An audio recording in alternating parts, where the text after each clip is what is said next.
Spring is well underway, and with it brings about the annual National Park Week, kicking off this Saturday with National Junior Ranger Day across the nation. The day marks a time when the National Park Service spotlights its Junior Ranger program, which allows children and families to engage in educational activities throughout the park. Yosemite National Park in California is giving attendees a handbook that allows them to tour the park for themselves and complete various pastimes throughout their visit. As part of the celebration, entrance fees to national parks will be waived on Junior Ranger Day, which is celebrated this year on Saturday, April 19th. The next day will be Easter Sunday, in which the National Mall and Memorial Parks will be remembering Marian Anderson and the historic concert she performed on Easter Sunday outside the Lincoln Memorial.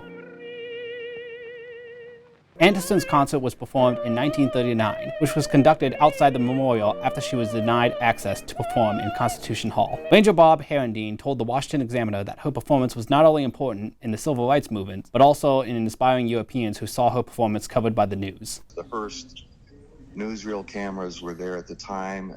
They filmed the event, and the event went into theaters in Europe just at a time after Hitler had invaded Czechoslovakia.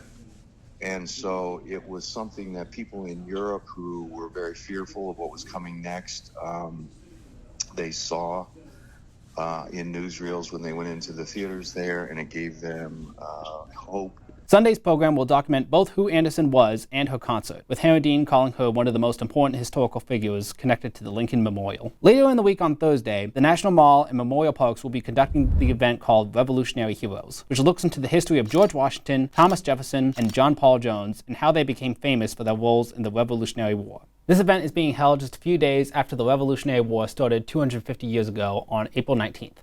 I'm Ashton Otice with the Washington Examiner.